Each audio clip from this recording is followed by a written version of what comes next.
এই পর্যায়ে তাবলিগি ইজতেমা 2013-র পক্ষ থেকে কতিপয় প্রস্তাবনা পাঠ করছেন আহলে হাদিস আন্দোলন বাংলাদেশের কেন্দ্রীয় সেক্রেটারি জেনারেল অধ্যাপক নুরুল ইসলাম। আসসালামু আলাইকুম ওয়া রাহমাতুল্লাহ।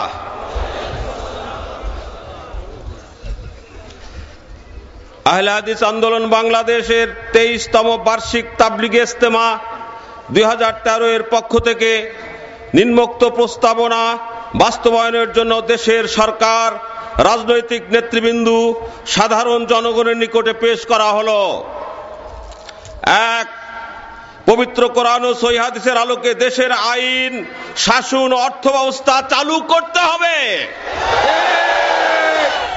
সুদভিত্তিক অর্থ ব্যবস্থা বাতিল করতে হবে। 2. শিক্ষার সর্বস্তরে ইসলামী শিক্ষাকে বাধ্যতামূলক করতে হবে। 3. রাসূলুল্লাহ সাল্লাল্লাহু আলাইহি ওয়াসাল্লামের বিরুদ্ধে কটূক্তিকারী ও মর্যাদাকারী নাস্তিক ব্লগার ও তাদের দোসরদের দৃষ্টান্তমূলক শাস্তি নিশ্চিত করতে হবে এবং উক্ত মর্মে জাতীয় সংসদে কঠোর আইন প্রণয়ন করতে হবে। 4. আলেম ওলামার উপরে জুলুম নির্যাতন বন্ধ করতে হবে এবং নির্বাচনে মানুষ হত্যা অবিলম্বে বন্ধ করে দেশের শান্তি শৃঙ্খলা ফিরে আনতে হবে। 5. শিক্ষা প্রতিষ্ঠান সমূহে ছবি টাঙ্গানো, শিরক ও বিদআতি অনুষ্ঠান সমূহ রাষ্ট্রীয়ভাবে বাধ্যতামূলক করা যাবে না। 6. সর্বস্তরে দল ও প্রার্থীবিহীন নির্বাচন ব্যবস্থা চালু করতে হবে। 7. দেশের শান্তিপ্রিয় মুসলিম জনগণের আকীদা বিশ্বাসের বিরুদ্ধে অবস্থান গ্রহণকারী এবং বিচার ব্যবস্থার প্রতি হুমকি সৃষ্টিকারী শাহবাগের কথিত প্রজন্ম চত্বর অবিলম্বে বন্ধ করতে হবে।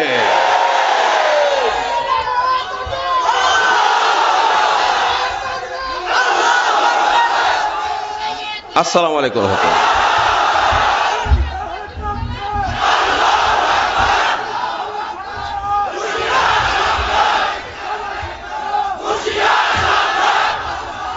এখন বক্তব্য প্রদান করছেন আহলে হাদিস আন্দোলন বাংলাদেশ ঢাকা জেলার সাবেক সভাপতি আমানুল্লাহ বিন ইসমাইল। আম্মা বা'দ। قال الله تبارك وتعالى أطيعوا الله وأطيعوا الرسول ولا تبطلوا أعمالكم. وقال النبي الأمين صلى الله عليه وسلم من أحدث في أمرنا هذا ما ليس منه فهو رد متفق عليه. وقال من عمل عملا ليس عليه أمرنا فهو رد رواه مسلم.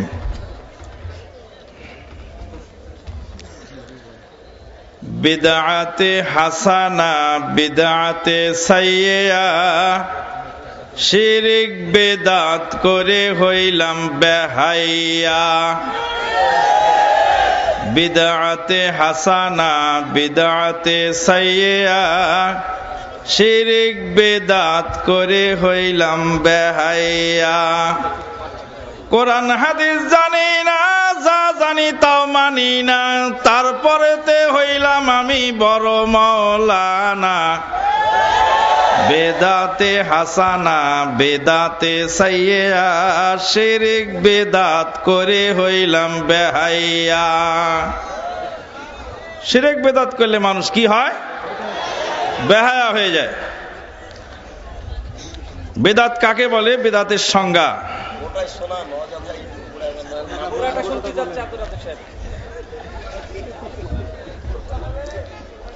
বেদাতের মধ্যে, বেদাত হলো শরীয়তের মধ্যে নতুন আবিষ্কৃত পথ ও পন্থা, যার দলিল কোরআন ও হাদিসে নেই।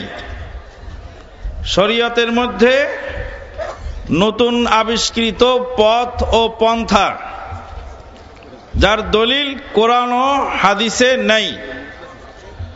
কোরআন ও হাদিসে নাই এ ধরনের কাজ শরীয়তের মধ্যে আবিষ্কার করার নাম বেদাত। আল্লাহ নবী বলেন, মান আহদাসা ফি আমরিনা হাযা, যে ব্যক্তি নতুন আবিষ্কার করলো আমার এই শরীয়তের মধ্যে, ফাহুয়া রাদ্দুন, সেটা বাতিল। এই একটি বিষয় বুঝতে না পারার কারণে আজকে আমাদের সমাজে অনেকেই বেদাতের বিরুদ্ধে কথা বললেই ধানাই পানাই তুলে ধরেন আর বলতে থাকেন যে এটা বেদাত হলে তো ওটা বেদাত হবে না কেন, এটা বেদাত হলে সেটা বেদাত হবে না কেন। দুঃখজনক হলেও সত্য যে আজকে অনেক আলেম ওলামা যারা বেদাত সম্পর্কে সম্যক অভিহিত নন। বুখারী এবং মুসলিমের যে হাদিস পেশ করা হয়েছে সে হাদিসে বলা হলো, মান আহদাসা ফি আমরিনা হাযা মা লাইসা মিনহু ফাহুয়া রাদ্দুন, যে ব্যক্তি শরীয়তের মধ্যে নতুন আবিষ্কার করলো। এ হাদিস দ্বারা বেদাত যারা প্রচলন করলেন, বেদাত যারা চালু করলেন, তাদের পরিণতি বর্ণনা করা হলো। অপর হাদিস মুসলিমে আসছে, মান আমিলা আমালান লাইসা আলাইহি আমরুনা ফাহুয়া রাদ্দুন, যে ব্যক্তি এমন কোন কাজ করলো, এমন কোন আমল করলো, বেদাত সে নিজে আবিষ্কার করেনি, অন্য কেউ বেদাত আবিষ্কার করেছে, কিন্তু সে আমল করার কারণে সে মারদুদের অন্তর্ভুক্ত হয়ে গেল। আল্লাহ পাক বলেন, আতিউল্লাহ ওয়া আতিউর রাসূল ওয়া লা তুবতিলু আমালাকুম, আল্লাহর আনুগত্য করো, রাসূলের আনুগত্য করো, নিজেদের আমলকে বরবাদ করে দিও না। কোরআনের এই আয়াত থেকে বোঝা গেল বেদাত করলে আমল বরবাদ হয়ে যায়। এবারে আমরা আসি বেদাত এবং ওয়াসাইলুল কাউনিয়া কাদারিয়ার মধ্যে পার্থক্য। আগেই বলেছি, শরীয়তের মধ্যে যদি কোনো বিষয় হয় তাহলে সেটাকে বেদাত বলা হয়, শরীয়তের মধ্যে যদি না হয় সেটাকে বেদাত বলা হয় না, সেটাকে বলা হয় ওয়াসাইলুল কাউনিয়া কাদারিয়া। নবী মুহাম্মদুর রাসূলুল্লাহ সাল্লাল্লাহু আলাইহি ওয়াসাল্লাম উটে চড়ে হজে গিয়েছিলেন। কিসে চড়ে? উটে চড়ে। হজ করা ইবাদত, হজে যাওয়ার বাহন হলো, হজে যাওয়ার ওসিলা। উটে চড়ার সময় আল্লাহ নবী দোয়া পড়েছিলেন, সুবহানাল্লাযী সাখখারা লানা হাযা ওয়া মা কুন্না লাহু মুকরিনিন ওয়া ইন্না ইলা রাব্বিনা লামুনকালিবুন। আমরা এখন উটের পরিবর্তে বিমানে চড়ে হজে যাচ্ছি। উট পরিবর্তিত হয়ে বিমান হয়েছে, কিন্তু দুয়ার একটু জের জবরও পরিবর্তন হয় নাই। ওয়াসাইল মানে মাধ্যম, মাধ্যম পরিবর্তন হবে কিন্তু ইবাদত পরিবর্তন হবে না। হ্যাঁ, ফরজ নামাজের পরে হাত তুলে মোনাজাত করা যদি বেদাত হয়, তো বিমানে চড়াও তো বেদাত। বিমানে আপনি তো চড়েন, আবার হিন্দুরাও চড়ে। এবার বলেন, বিমানে আপনি চড়েন, অমুসলিমরাও চড়ে, তো এর সাথে বেদাত আর সুন্নাতের কি সম্পর্ক? এটা বুঝতে না পারার কারণে বাংলাদেশের বিশিষ্ট আলেমে দ্বীন সুন্নত ও বেদাতের উপরে আলোড়ন সৃষ্টিকারী বই লিখলেন, সংকলন করলেন, কিন্তু তিনি এক চ্যাপ্টারে গিয়ে লিখলেন রাজনীতি না করার বেদাত। রাজনীতি না করার বেদাত মানে রাজনীতি করাটা সুন্নত আর রাজনীতি না করাটা বেদাত। এখন আমি যদি বলি ব্যবসা না করার বেদাত, কেউ যদি ব্যবসা না করে তাহলে উনি তো ব্যবসা না করার বেদাত করলেন। কেউ যদি শিক্ষকতা না করেন তাহলে তো উনি শিক্ষকতা না করার বেদাত করলেন। বেদাতকে আজকে বিভিন্ন ভাবে ভাগ করা হচ্ছে। নবী সাল্লাল্লাহু আলাইহি সাল্লাম বলেন, কুল্লু বিদআতিন যালালাহ ওয়া কুল্লু যালালাতিন ফিন্নার। প্রত্যেক বেদাত হলো গুমরাহি, আর গুমরাহির পরিণাম হলো জাহান্নাম। বেদাত যদি দুই ভাগে ভাগ হয়, একটি ভালো বেদাত আর একটি খারাপ বেদাত, তাহলে আমরা বলতে পারবো তাহলে জাহান্নামও দুই ভাগে ভাগ, একটা হলো ভালো জাহান্নাম আর একটা হলো খারাপ জাহান্নাম। যে ভালো বেদাত করবে সে ভালো জাহান্নামে যাবে, আর যে খারাপ বেদাত করবে সে খারাপ জাহান্নামে যাবে। ফা ইন্না লিল্লাহি ওয়া ইন্না ইলাইহি রাজিউন। বেদাত সমাজে চালু হয় কেন? তার অনেকগুলি কারণ আছে। মৌলিক কারণ আমি এখানে আপনাদেরকে তিনটি জানাতে চাই। এক নাম্বার হলো ইলম না থাকা। ইলম না থাকার কারণে সমাজে বেদাত ঢুকে। শায়খুল ইসলাম ইমাম ইবনে তাইমিয়া রাহমাতুল্লাহ আলাইহি বলেছেন যে সমাজে যত প্রকার বেদাত ঢুকেছে সব অনারবদের মাধ্যমে ঢুকেছে। অনারবগণ ইসলাম বুঝতে ভুল করার কারণে সমাজের ভিতরে বেদাত, অধিকাংশ বেদাত অনারবদের মাধ্যমে ঢুকেছে। দুই নাম্বার বেদাত ঢুকার কারণ হলো তাকলিদ, লোক দেখা দেখি আচরণ। কাউকে কিছু করতে দেখলাম আর আমিও তা করলাম, এভাবে সমাজে বেদাত চালু হয়। এসব কারণে সমাজে বেদাত চালু হয়। প্রসঙ্গক্রমে আমরা বহুবার বলেছি, আবারও বলি, জনৈক হাফেজ সাহেব মসজিদে ঢুকলেন, দুটি সেজদা করলেন। আর একজন হাফেজ সাহেবের পিছে ঢুকলেন, উনিও মসজিদে ঢুকলেন, দুটা সেজদা করলেন। জিজ্ঞেস করা হলো, আপনি মসজিদে ঢুকলেন, সেজদা করলেন কেন? তো সে কেন? হাফেজ সাহেব করলেন যে। হাফেজ সাহেব করলেন, দলিল না থাকলে হাফেজ সাহেব করেন নাকি? হাফেজ সাহেবকে জিজ্ঞেস করা হলো, আপনি মসজিদে ঢুকলেন, দুটা সেজদা করলেন কেন? হাফেজ সাহেব বলছেন যে আমি সকালে বের হয়েছিলাম, কোরআন তেলাওয়াতের হাঁটতে বের হয়েছিলাম, হাঁটা অবস্থায় কোরআন তেলাওয়াত করছিলাম, কোরআন তেলাওয়াতের সেজদা আমার করা হয়নি, তাই আমি এখন সময় পেলাম, তাই দুই সেজদা করে নিলাম। তো উনি হাফেজ সাহেবের দেখা দেখি করলেন, অথচ উনি কোরআন তেলাওয়াতের ধারে কাছেও যাননি।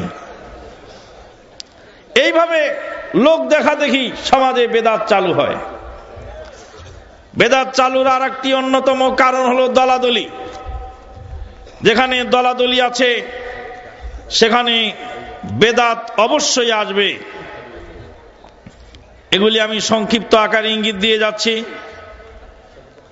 এরপরে আসতেছি বেদাতের পরিণতি। বেদাতের পরিণতিতে বেদাতি ব্যক্তির সর্বপ্রথম পুরস্কার হলো তার আমল বাতিল হয়ে যায়। বেদাতি ব্যক্তির আমল কি হয়? বাতিল হয়ে যায়। আল্লাহর নবী সাল্লাল্লাহু আলাইহি সাল্লাম বলেন, মান আহদাসা ফি আমরিনা হাযা মা লাইসা মিনহু ফাহুয়া রাদ্দুন। যে ব্যক্তি নতুন আবিষ্কার করলো আমার এই শরীয়তের মধ্যে, যা শরীয়তের অন্তর্ভুক্ত নয়, সেটা বাতিল, মারদুদ। দুই নাম্বার, বেদাতি ব্যক্তি হাউদে কাউসারের পানি থেকে বঞ্চিত হবে। আল্লাহর নবী সাল্লাল্লাহু আলাইহি সাল্লাম বলেন, সহিহ মুসলিমের হাদিস, ওয়া আনা ফারতুকুম আলাল হাউজ, আমি হাউদে কাউসারের উপরে তোমাদের অগ্রগামী হব। লোকেরা পানি পান করতে আসবে, তারা আমার উম্মত বলে আমি তাদেরকে শনাক্ত করব এবং বলবো তারা আমার উম্মত, তাদেরকে বাধা দেওয়া হবে। আল্লাহ নবী বলেন, আমি বলবো হুম মিন্নি, ওরা আমার লোক, আল্লাহর নবী সাল্লাল্লাহু আলাইহি ওয়াসাল্লাম বলেন, তখন আমাকে বলা হবে ফাইন্নাকা লা তাদরি মা আহদাসু বা'দাক, আপনার তিরোধানের পরে তারা কি সমস্ত বেদাত আবিষ্কার করেছিল তা আপনার জানা নেই। নবী সাল্লাল্লাহু আলাইহি ওয়াসাল্লাম হাউজে কাউসারের পানি তাদেরকে দেবেন না, সেখান থেকে তাড়িয়ে দিবেন। 3 নাম্বার হলো বেদাতি ব্যক্তির তওবা নসিব হয় না। মদখোর, জুয়াচোর, চরিত্রহীন লম্পট, দুনিয়ার সব ধরনের পাপিষ্ট ব্যক্তি তওবা নসিব হতে পারে, কিন্তু বেদাতি ব্যক্তির তওবা নসিব হয় না। কেননা বেদাতি ব্যক্তি বেদাত সওয়াবের আশায় করে থাকে। আল্লাহ পাক বলছেন, আউযু বিল্লাহি মিনাশ শাইতানির রাজীম, আল্লাযীনা যাল্লা সা'য়ুহুম ফিল হায়াতিদ দুনিয়া ওয়া হুম ইয়াহসাবুনা আন্নাহুম ইহসিনুনা সুনআ। যারা নিজেদের পারলৌকিক জীবনের আমলকে বরবাদ করে দিয়েছে, প্রচেষ্টাকে ধ্বংস করে দিয়েছে, তারা মনে মনে ভাবে খুব ভালো কাজ করলাম। বেদাতি ব্যক্তি বেদাত করে নিজেকে মনে একটা প্রশান্তি লাভ করে এবং মনে মনে ভাবে আমি খুব ভালো কাজ করলাম। চোর তার বেটাকে চুরি শিখায় না, মদখোর তার ছেলেকে মদ খাওয়ানো শিখায় না। চোরও ভাবে আমার ছেলে ভালো হোক, মদখোরও ভাবে আমার ছেলে ভালো হোক, কিন্তু বেদাতি ব্যক্তি তার ছেলেকে বেদাত শিক্ষা দেয় এবং বেদাত করার জন্য ওসিয়ত করে, কারণ ওই হতভাগা জানে না যে আমি নিজের টাকা দিয়ে নিজের আমলকে বরবাদ করলাম। আল্লাহর নবী বলেন, ইন্নাল্লাহা ইয়াহজুবু আন আহলি বিদআতিন তাওবাতাহু হাত্তা ইয়াদা বিদআতাহ। আল্লাহ পাক বেদাতি ব্যক্তির তওবার সামনে একটি পর্দা দিয়ে দেন, একটা আড়াল সৃষ্টি করে দেন। যতক্ষণ পর্যন্ত বেদাত না ছাড়ে ততক্ষণ পর্যন্ত তার তওবা নসিব হয় না। বেদাত যারা আবিষ্কার করলো, এই বেদাত আবিষ্কারক, বেদাতের সমাজে যারা প্রচলন ঘটায়, বেদাতকে যারা জিইয়ে রাখে, বিদাতকে যারা জিইয়ে রাখে, সমাজে দলিল দিয়ে বেদাতকে চালু রাখার চেষ্টা করে, কিয়ামত পর্যন্ত যত মানুষ সেই বেদাতের প্রভাবে প্রভাবিত হয়ে সেই বেদাতের উপরে আমল করবে, সমপরিমাণ পাপ তার উপরে অবশ্যই বর্তানো হবে। আল্লাহ পাক বলেন, লিয়াহমিলু আওজারহুম কামিলা লিয়াহমিলু আওজারহুম কামিলাতান ইয়াওমাল কিয়ামাহ ওয়া আওজারিল্লাযীনা ইউযিল্লুনাহুম বিগাইরি ইলম আলা সাআ মা ইয়াজিরুন। নিজেদের পাপের বোঝা তো বহন করবেই, আর তার এই বেদাত দেখা দেখি অপর যারা বেদাতি কাজ করেছে তাদেরও পাপের বোঝা তাকে বহন করতেই হবে। ওই জন্য ওলামায়ে কেরামগণ তওবার শর্ত দিয়েছেন, যে সমস্ত আলেম ওলামা বেদাতের সাথে জড়িত বা বেদাত করেছেন ভুল বুঝে, তাদেরকে তওবা করতে হবে প্রকাশ্য জনসমক্ষে, এবং বলতে হবে এতদিন করেছিলাম দলিল আছে মনে করে, এখন দলিল নাই, প্রমাণিত হওয়ার পরে আমিও ছাড়লাম, তোমরাও ছাড়ো। তাই তো বাংলাদেশের একজন বিশিষ্ট আলেমে দ্বীন ঢাকা উত্তরার এক মসজিদে খুতবা দেওয়ার সময় প্রত্যক্ষদর্শীর বর্ণনা অনুযায়ী মেম্বরে দাঁড়িয়ে দুই কানে হাত দিয়ে দুই কান ধরে আল্লাহর কাছে তওবা করছেন আর বলছেন, আল্লাহ, শবে বরাতের হালুয়া রুটি বিগত দিনে খেয়েছিলাম, আজকে তোমার এই মসজিদের মেম্বরে দাঁড়িয়ে তওবা করছি, আল্লাহ তুমি তওবা কবুল করো। হে জাতি, তোমরা দেখে রাখো যে এই বেদাত থেকে আমরা ফিরে এসেছি। বেদাত করলে নবীকে অপমান করা হয়, শিরক করলে আল্লাহকে অপমান করা হয়, বেদাত করলে নবীকে অপমান করা হয়। বেদাত করলে নবীকে অপমান করা হয়, কিভাবে নবীকে অপমান করা হয়। নবী সাল্লাল্লাহু আলাইহি ওয়াসাল্লামের রেখে যাওয়া সুন্নত আমার জন্য আমি যথেষ্ট মনে করি নাই, যার ফলে বেদাত করলে নবীকে অপমান করা হয়। আপনি কোন মেজবানের বাড়িতে দাওয়াত খেলেন, দাওয়াত খাওয়ার পরে মেজবান আপনাকে ভ্যারাইটিজ আইটেমে খানা খাওয়ানোর পরে এবার আপনি হোটেলে বসে খাওয়া শুরু করলেন। লোকেরা যখন দেখবে যে আপনি মেজবানের বাড়িতে দাওয়াত খেলেন, এখন হোটেলে বসে আবার খাচ্ছেন কেন? জি হ্যাঁ, আপনাদের চেয়ারম্যান সাহেব আমাকে যা খাওয়িয়েছেন তাতে আমার পেট ভরে নেই। পেট ভরেছে কিন্তু মনে তৃপ্তি আসে নাই। মনের তৃপ্তি বড় ভয়ানক জিনিস।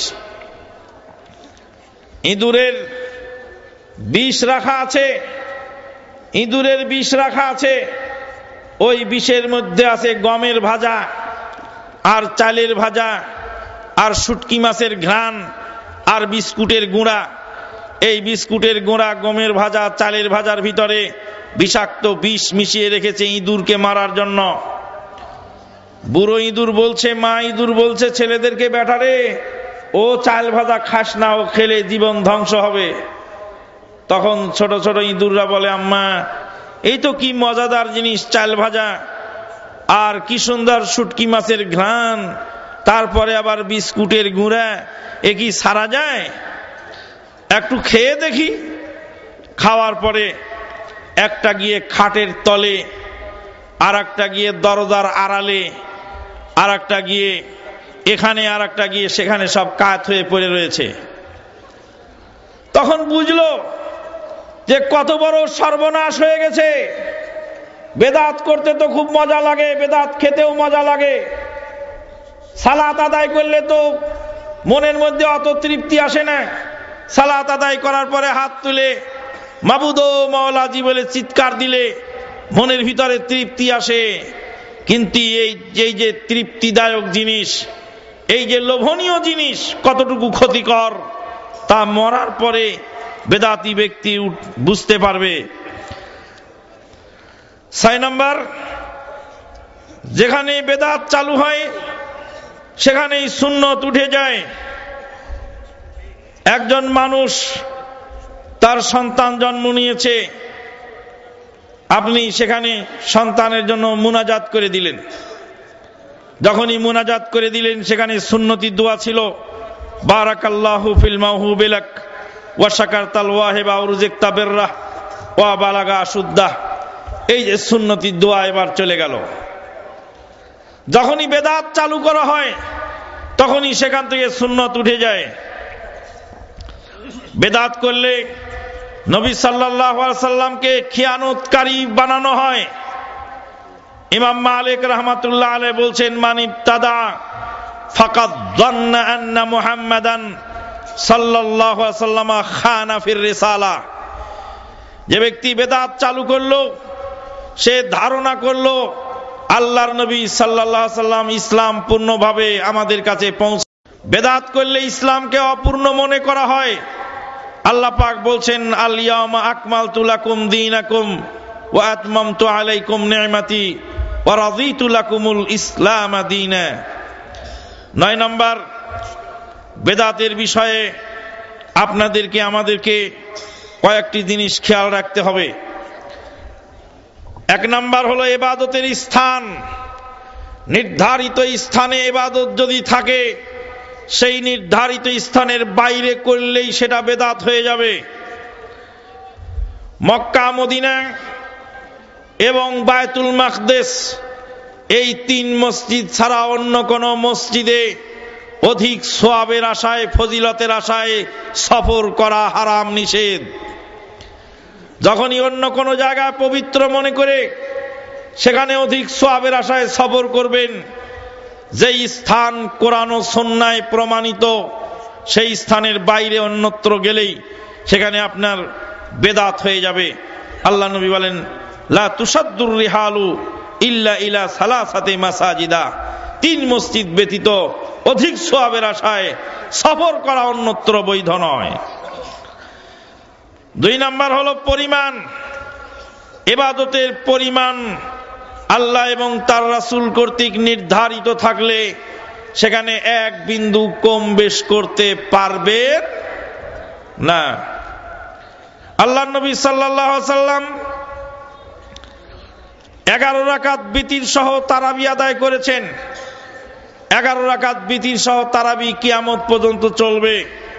কিয়ামতের আগ পর্যন্ত এটাকে বাড়তি করার অধিকার পৃথিবীর কাউকে দেওয়া হয় নাই। ধানাই পানাই দলিল অনেক দেওয়া হচ্ছে। দুঃখজনক হলেও সত্য, মদিনা ইউনিভার্সিটির একজন প্রবীণ অধ্যাপক, আমাদের উস্তাদ, তিনি বলছিলেন, তাখুযুনা কামিয়াতার রাসূল ওয়া মা তাখুযুনা কাইফিয়াতাহু। রাসূলুল্লাহ সাল্লাল্লাহু আলাইহি ওয়াসাল্লাম কয় রাকাত পড়েছেন তা গণনা করো, কত দীর্ঘ করে পড়েছেন তা গণনা করো না কেন? আল্লাহর নবী সাল্লাল্লাহু আলাইহি ওয়াসাল্লাম 8 রাকাত পড়েছেন ধীরে সুস্থে সারা রাত ধরে। তো 8 রাকাত যদি পড়বে তো সারা রাত ধরে পড়ো, আর সারা রাত ধরে যদি না পড়ো তাড়াতাড়ি পড়ে নাও, তো তাহলে একটু বাড়ায় দিলাম রাকাত সংখ্যা। তা আমি বললাম, ইদান নুসাল্লি সালাতাল ঈদ 4 রাকাত, তাহলে ঈদের নামাজ আমরা 4 রাকাত পড়ি। কারণ ঈদের নামাজ আল্লাহ নবী সাল্লাল্লাহু আলাইহি ওয়াসাল্লাম যেভাবে পড়েছেন আমরা তো সেভাবে পড়তে পারছি না, অতএব একটু বাড়তি করে দিয়ে পড়ি। তখন তিনি বলছেন, না হলো না, ঈদের নামাজ 4 রাকাত পড়তে হবে পৃথিবীর কেউ বলেনি। তো বললাম, তারাবির নামাজ 20 রাকাত পড়তে হবে পৃথিবীর কেউ বলেনি। বলছে, ওমর ইবনুল খাত্তাব রাদিয়াল্লাহু তাআলা আনহু 20 রাকাত চালু করেছিলেন। বললাম, নাসিরউদ্দিন আলবানী রাহমাতুল্লাহ আলাইহির কিতাবখানা খুলুন, সেখানে লেখা আছে, লা নুযাল্লিলু ওয়ালা নুবাদদিউ ওয়ালাকিন হাযা লা ইয়াজুজ ওয়া আম্মা মা রুবিয়া ওমর ইবনুল খাত্তাব ফালা আসলা লাহু।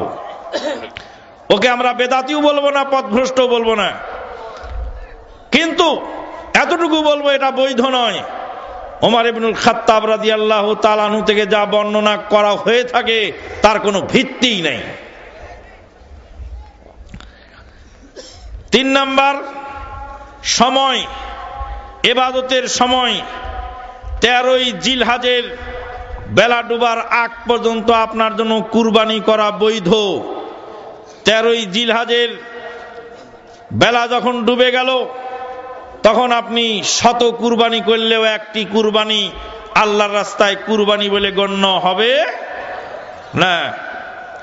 4 নাম্বার হলো ইবাদতের ধরন। যেখানে অনির্ধারিত বিষয় আছে, আপনার পিতামাতার রুহের মাগফিরাতের জন্য আপনি কিছু দান করবেন, সেই দানকে যখনই খাদ্যের সাথে নির্ধারিত করবেন তখন অনির্ধারিত বিষয়কে আপনি নির্ধারণ করলেন, আপনি ধরন পরিবর্তন করেছেন। দান করবেন তো ভালো, তো খাদ্য দিবেন কেন? গরিব মিসকিনের যদি কাপড়ের দরকার থাকে তাকে কাপড় দেন, যার ঘর নেই তাকে ঘরের ব্যবস্থা করে দেন। পরিশেষে বলতে চাই, বেদাতি কাজে সাহায্য করা হারাম। ভালো করে মনে রাখবেন, এই পয়েন্টে এসে আমরা অনেকেই ফেঁসে যাচ্ছি। রাস্তায় চলার পথে মাহফিলের চাঁদা চাইলো, চট করে আপনি 10 টাকা বের করে দিলেন। ওয়ান মালিহি মিন আইনা ইকতাসাবাহু ওয়া ফিমা আনফাকাহু। মাল সম্পর্কে জিজ্ঞেস করা হবে, মাল কোন পথে এলো আর কোন পথে গেল। অতএব বেদাতি কোনো অনুষ্ঠানে, বেদাতি কোনো কার্যক্রমে আপনি অবশ্যই আপনার পয়সা সংকুচিত করবেন, সেখানে আপনার দান দেওয়া হারাম। পরিশেষে আরেকটি কথা বলে দেই, বেদাত আমাদের সমাজে এখন 2 প্রকার চালু আছে। এক হলো মাযহাবীদের বেদাত, আর এক হলো আহলে হাদিস ভাইদের বেদাত। আমি একদিন আমার এক উস্তাদের সাথে গেলাম এক দাওয়াতি অনুষ্ঠানে। আমাকে বললেন, চলো একটা দাওয়াত আছে, খেয়ে আসি। আমার আবার ভুল হয়ে গেল, আমি জিজ্ঞাসা করলাম যে কিসের দাওয়াত? দাওয়াতটা চলছে শবে বরাতের কয়েকদিন আগের ঘটনা। শবে বরাতের বিরুদ্ধে উস্তাদজি খুব বয়ান করলেন।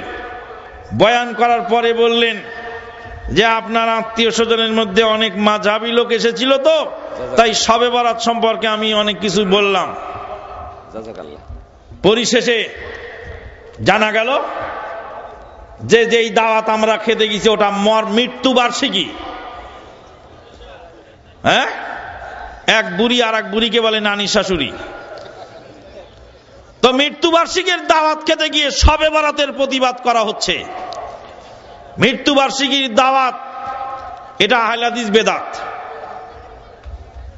আহলে হাদিস বেদাত করছে, আহলে হাদিসের সমাজে বেদাত চালু আছে, কিন্তু আবার মাযহাবীদের বেদাতের বিরুদ্ধে আমরা কথা বলছি। এক জায়গায় গেলাম প্রোগ্রাম করতে, সেখানে এসে বলছে যে ইখতিলাফি কোনো মাসলা বলবেন না। জিজ্ঞেস করলাম ইখতিলাফি মাসলা কি জিনিস? তো বললো যে এই যেসব বিষয় নিয়ে ফিতনা হয় ওগুলি বলবেন না। তো জিজ্ঞেস করলাম যে বিসমিল্লাহ নিয়ে ইখতিলাফ আছে, সূরা ফাতিহা নিয়ে ইখতিলাফ আছে, আল্লাহর আকার না নিরাকার ইখতিলাফ আছে, আল্লাহ নবী গায়েব জানতেন না হাজের নাজের ইখতিলাফ আছে, বলবো কোনটা? কয় এগুলি সব বলেন। তো কি বলবেন না? কয় দুই আজান বলবেন না, মুনাজাত বলবেন না, এগুলি বলেন না। তো বললাম যে ও বোঝা গেল, এবার বুঝতে পেরেছি। বেদাত মাযহাবীদের বেদাত সম্পর্কে বলা যাবে, কিন্তু আহলে হাদিসদের বেদাত সম্পর্কে বলা যাবে না। আল্লাহ পাক আমাদেরকে কবুল করুন, আল্লাহ পাক আমাদেরকে বেদাত থেকে হেফাজত করার তৌফিক দান করুন। আসসালামু আলাইকুম ওয়া রাহমাতুল্লাহি ওয়া বারাকাতুহু।